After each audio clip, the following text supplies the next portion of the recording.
Beldanga rail gate নিয়ে যে বিভিন্ন রাজনৈতিক দল এক একটি রাজনৈতিক দল এক এক রকমভাবে বলছে, যে এখানে কেউ বলছে 100 কোটি টাকা বরাদ্দ হয়ে গেছে, কেউ বলছে খুব শীঘ্রই কাজটা আরম্ভ হবে। আমরা জানি বেলডাঙ্গাতে নাগরিক কল্যাণ সমিতি প্রথম ময়দানে নামে। আপনি কি বলবেন? দেখুন, একথা অনেকটাই সত্য, কিন্তু পুরোটা সত্য না। আমি আপনাকে পুরোটাই বলি যে অরাজনৈতিক কোনো সংগঠন যদি প্রথম নামার কথা হয়, তাহলে নাগরিক কল্যাণ সমিতি প্রথম নেমেছে। এটাকে সম্মত, আপনাদের দাবিকে আমি সমর্থন করি অবশ্যই। আপনাদেরকে আমি বলবো একটা কথা, যে 2021 সালের 1 অক্টোবর তৎকালীন পূর্ব রেলের জিএম অরুণ আরোরা সাহেবের কাছে মুর্শিদাবাদ বিধানসভার বিধায়ক শ্রী গৌরীশঙ্কর ঘোষের নেতৃত্বে ভারতীয় জনতা পার্টির পক্ষ থেকে আমরা প্রথম যাই, এবং আমরা শুধুমাত্র পাঁচড়া রেলগেট না, বেলডাঙ্গা স্টেশনটাও উন্নত না, এদিকে ভাবতা বা সার্গাসির থেকে অনেক পিছিয়ে। আমরা প্রথম গিয়ে কিছু দাবি জানাই। তার মধ্যে ছিল হচ্ছে আমাদের পাঁচড়া রেলগেটের ফ্লাইওভার নির্মাণ অন্যতম। এছাড়াও ছিল বেলডাঙ্গা স্টেশনের রিজার্ভেশন কাউন্টারটা তখন চালু হয়নি, এনআরসির সময় যখন পুড়িয়ে দেওয়া হয়েছিল, তারপর ওটা মানুষ আর রিজার্ভেশন করতে পারতো না। এবং 2 নম্বর 3 নম্বর প্ল্যাটফর্মের দিকে আপনার আমাদের বাজারের দিকে লোকেদেরকে টিকিট কাটতে হলে 1 নম্বরে আসতে হতো, এটা একটা সমস্যা ছিল। শেডের সমস্যা ছিল, পর্যাপ্ত শেড নেই, ভালো ফুটওভার ব্রিজ নেই, বাথরুম নেই স্টেশনের মধ্যে, এইগুলো সমস্যা ছিল। আমরা 1 অক্টোবর 2021 তারিখ প্রথম ইস্টার্ন রেলের জেনারেল ম্যানেজার স্যারকে বলি। তারপর আমরা 10 অক্টোবর উনি পুরো ব্যাপারটা বিস্তারিতভাবে শোনেন, এবং 2021 সালের 10 ডিসেম্বর দিল্লিতে রেলমন্ত্রী অশ্বিনী বৈষ্ণবজিকে আমাদের এমএলএ গৌরীশঙ্কর ঘোষ সাক্ষাৎ করেন এবং বলেন। এরপর ধারাবাহিক একটা প্রক্রিয়া চলছিল দীর্ঘদিন ধরে প্রক্রিয়া চলছিল। এর মাঝখানে আপনারা জানেন যে নসিপুর রেল ব্রিজ 2013 সাল থেকে উদ্বোধন হয়ে পড়ে রয়েছে। এই রেল ব্রিজের কাজ হয়নি।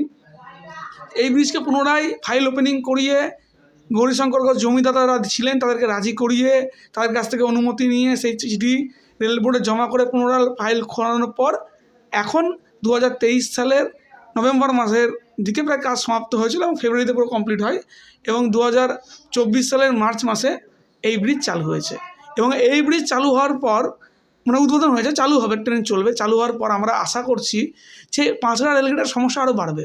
বর্তমানে যে সংখ্যক ট্রেন যায় তাতেই বারংবার রেলগেট পড়ার ফলে ওখানে একদিকে স্কুল রয়েছে, সিআরজি স্কুল রয়েছে, কলেজ রয়েছে, হসপিটাল রয়েছে, থানা রয়েছে, তাই মানুষকে একটা ব্যাপক জাম্পের মধ্যে পড়তে হয়। কারণ কি না, একদিকে রয়েছে আমতলা রাজ্য সড়ক, যেটা জাতীয় সড়কের সঙ্গে যুক্ত হচ্ছে। এর জন্য আমরা দীর্ঘদিন ধরে দাবি জানিয়ে আসছিলাম, এবং আমাদের দাবিকে সম্মতভাবে সাপোর্ট করেছে প্রথম কোনো অরাজনৈতিক সংগঠন, সেটা হচ্ছে বেলডাঙ্গা নাগরিক কল্যাণ সমিতি। এ বিষয়ে কোনো সন্দেহ নাই। নাগরিক কল্যাণ সমিতির পক্ষ থেকে আমাদের সঙ্গে যোগাযোগ করা হয়। আমরাও বলি যে আপনারা করুন, দরকার আছে বেলডাঙ্গার বিশিষ্ট মানুষদেরকে এগিয়ে আসার, তারাও বলুক, কারণ ডিমান্ডটা সব জায়গা থেকে হওয়া উচিত। রাজনৈতিক দাবি না, মানুষের দাবি। কিন্তু কিছু রাজনৈতিক দল এই ঘটনাকে কেন্দ্র করে রাজনীতি করতে ময়দানে নেমে গেছে। কীরকম? দীর্ঘদিন ধরে দাবিটা ছিল এই যে জয়েন্ট ভেঞ্চার প্রজেক্ট, যে এই প্রজেক্টটা জয়েন্ট ভেঞ্চার প্রজেক্ট, বেলডাঙ্গা পাঁচড়া রেলগেটের যে দাবি, এটা কোনো বিচ্ছিন্ন দাবি নয়। ভারতবর্ষের বুকে এরকম অনেক রেলগেট রয়েছে যেখানে কিনা আপনারা দেখবেন যে জাম্পের সৃষ্টি হয়। তাই রেলের পক্ষ থেকে একটা উদ্যোগ নেওয়া হয়েছে এই রেলগেটগুলোকে বন্ধ করবার, দিয়ে কোথাও ফ্লাইওভার, কোথাও আন্ডারব্রিজ, মানে আমাদের রেলওয়ে ফ্লাইওভার বলছে, এবং কোথাও আন্ডারপাস, এগুলো নির্মাণ করবার। তো দীর্ঘদিন ধরে বেলডাঙ্গাতে দাবি ছিল, এবং এইগুলো নির্মাণ করতে গেলে রাজ্য সরকারের পক্ষ থেকে নো অবজেকশন সার্টিফিকেটের দরকার হয়, এনওসির দরকার হয়। যে এনওসি এখানে বিরোধী দলের সাংসদ ছিল আমার ব্যক্তিগত মনে হয়, তার জন্য রাজ্য সরকার দিতে টাল বাহানা করছিল, দেয়নি। এতদিন কেন দেয়নি? কালকে এমএলএ সাহেব বড় বড় কথা বলছেন যে আমরা অন্য জায়গায় হচ্ছে, এখানে কেন হচ্ছে না? দাদা, অন্য জায়গায় এনওসিটা দেওয়া হয়েছিল আগে। আমি 143-এ করিয়েছি, মাননীয় গৌরীশঙ্কর ঘোষের বিধায়ক প্রতিনিধি, লালবাগের যে 143 নম্বর রেলগেট ডিএম সাহেব এনওসি দিয়েছিলেন বলে ওখানে আন্ডারপাস স্যাংশন হয়েছে। বাকি জায়গাগুলো আপনাদের রাজ্য সরকার এবং আপনাদের ডিএম সাহেব এনওসি দিয়েছে, তাই বাকি জায়গাগুলো আগে হয়েছে। আর আপনাদের সরকার এনওসি দেয়নি বলে এতদিন বেলডাঙ্গায় পিছিয়ে ছিল। অদ্ভুত রকমের ক্যারেক্টার এই তৃণমূল কংগ্রেস বা রাজ্যের শাসক দলের। তারা বলছে আমরা সব করে দিচ্ছি, তাহলে তারা যদি সব করে দেয়, তারা বলুক যে এই রেলগেটের যে যৌথ প্রজেক্টের 50% টাকা, সেই টাকা এই যে সাংসদরা এলেন বা এমএলএরা গেলেন, তারা বলুক যে 50% টাকা তারা দেবেন। সেই কথা তারা বলছেন না, তারা এখন ফুটেজ খেতে আসছেন মার্কেটে। অপরদিকে তারা বলছেন যে বিজেপি নাকি ক্রেডিট নিতে চায়। আপনি দেখাতে পারবেন পাঁচড়া রেলগেটের এই ওভারব্রিজ বা আন্ডারপাস স্যাংশনের জন্য বিজেপি একটাও ফ্লেক্স লাগিয়েছে, বা কোথাও বলেছে? কারণ আমরা এখনও পর্যন্ত যে কাজ সম্পূর্ণ হয়নি বা প্রপোজাল আকারে রয়েছে, স্যাংশন হয়নি, সেই কাজের ক্রেডিট নেওয়ার জন্য ফ্লেক্স আমরা লাগাই না, আমরা রাজনীতি করি না, মানুষকে ভাঁওতা দিই না। আমি সেদিনও বলেছিলাম, আজকেও বলছি, এটা একটা প্রপোজাল আকারে রেল বোর্ডে রয়েছে। ইউসুফ পাঠানের পার্লামেন্টের বলার ফলে কোনো অগ্রগতি ঘটেনি।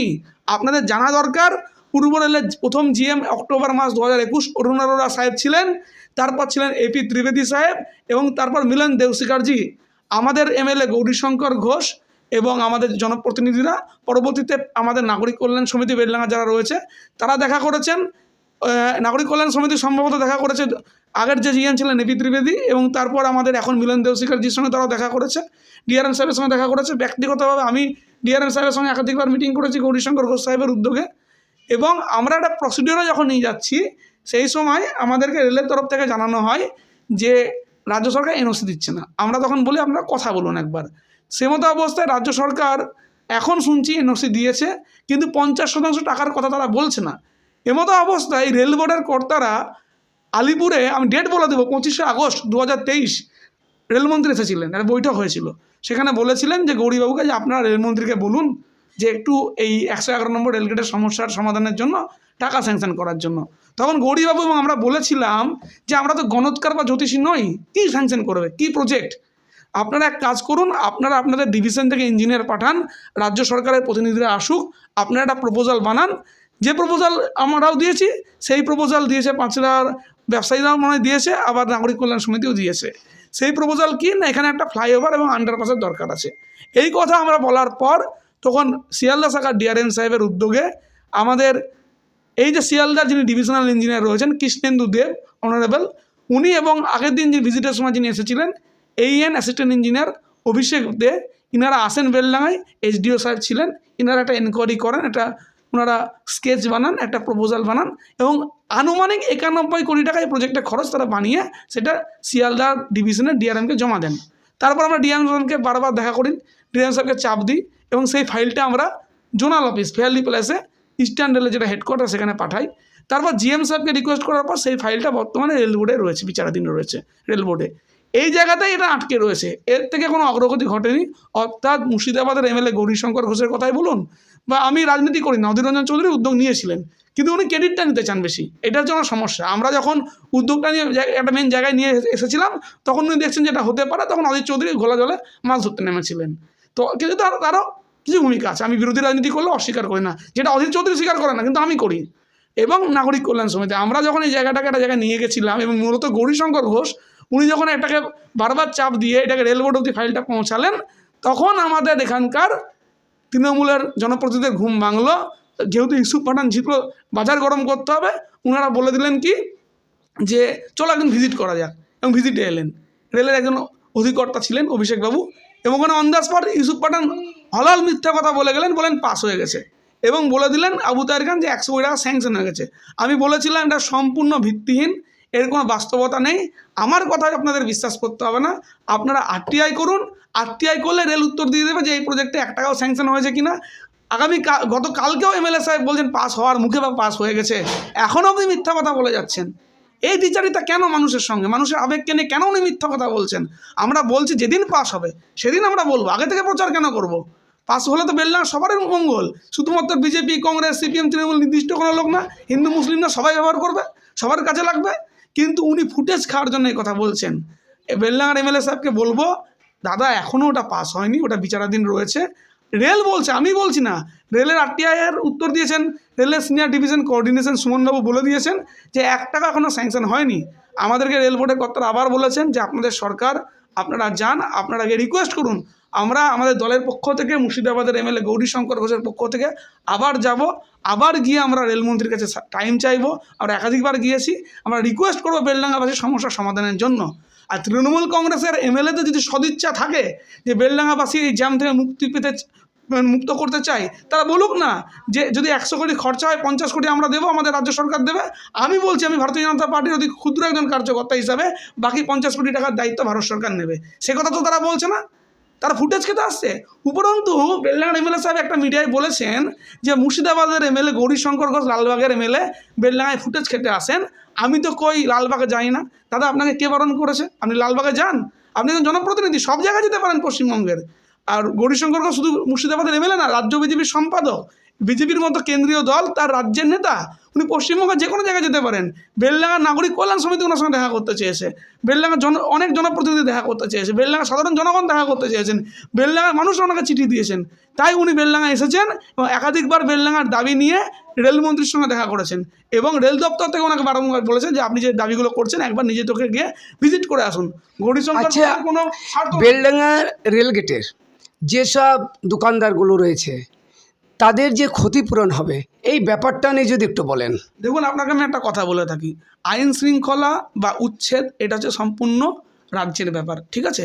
রেল সম্পূর্ণরূপে মানুষকে সহযোগিতা করার জন্য রেডি আছে, কিন্তু কি প্রসিডিওর হবে, কারণ সেটা তো রেলের নির্দিষ্ট জায়গা না, সেটা এইটাই রাজ্য সরকারের ব্যাপার। এর জন্য রাজ্য সরকার এনওসি দিচ্ছিল না।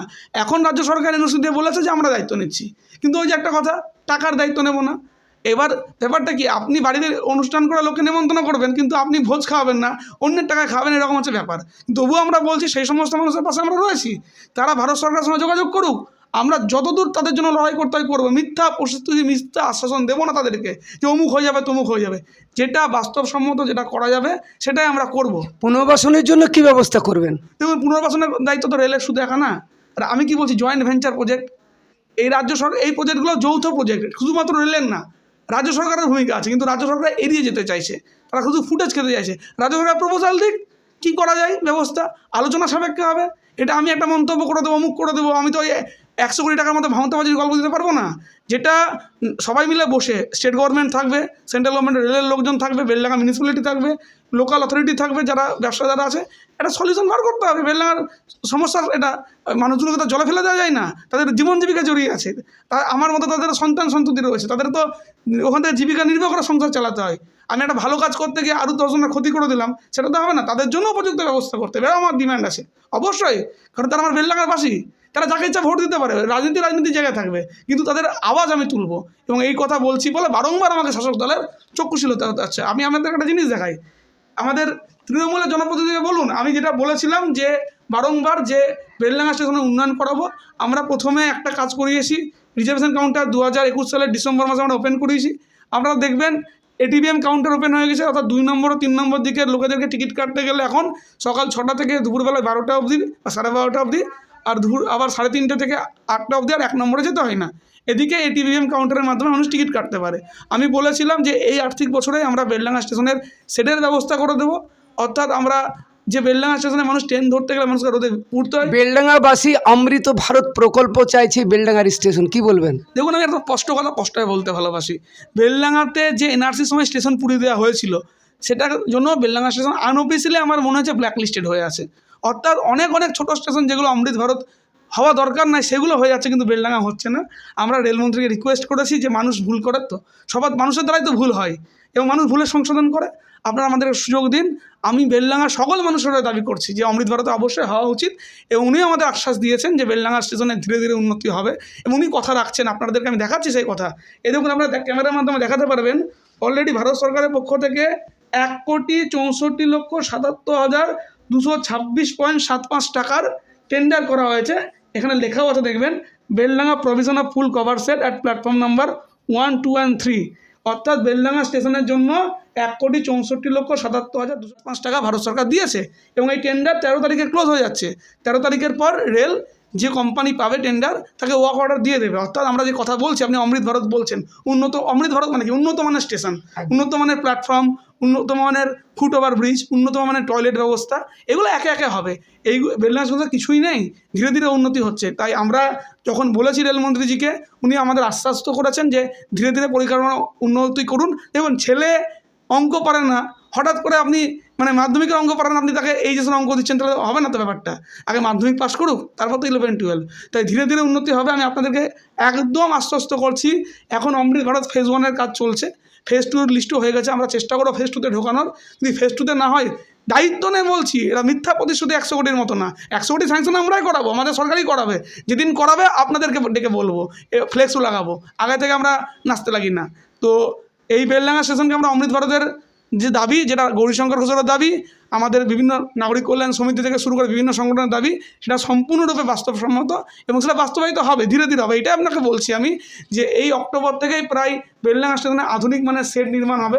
তার জন্য যে টাকাটা স্যাংশন হয়েছে আমি দেখাচ্ছি আপনাদেরকে, এই টাকার কাজ হবে এবং এই টাকার কাজের পর দুর্গাপুজোর পর আমরা আশা করছি বা অত্যন্ত আমরা আশাবাদী যে বেলডাঙ্গা স্টেশনের ফুটওভার ব্রিজটা ভালো না, আপনি তা বললেন, অমৃত ভারতের মতো প্রকল্পের যেমন ফুটওভার ব্রিজ উন্নত মানের, সেরকম ফুটওভার ব্রিজের জন্য রেলমন্ত্রীর কথা দিয়েছেন এবং দুর্গাপুজোর পর তারও টাকা স্যাংশন হয়ে টেন্ডার হয়ে যাবে। সেটা প্রস্তাব পাস হয়ে গেছে, প্রপোজাল, খালি টেন্ডারটা হওয়ার বাকি আছে। এই আমাদের শেডের কাজ হতে হতেই আশা রাখছি বেলডাঙ্গা স্টেশনে নতুন ফুটওভার ব্রিজেরও টেন্ডার হয়ে যাবে, বেলডাঙ্গা স্টেশনকে আমরা উন্নত মানের স্টেশনে পরিণত করতে পারবো। আপনার পরিচয়? আমার নাম প্রীতম ব্যানার্জি, আমি পশ্চিমবঙ্গ রাজ্য বিজেপির যুব কমিটির সদস্য এবং মুর্শিদাবাদ বিধানসভার বিজেপির যে এমএলএ গৌরীশঙ্কর ঘোষের এমএলএ প্রতিনিধি। জনগণের দাবি তুলব আমি। Social news TV, Beldanga.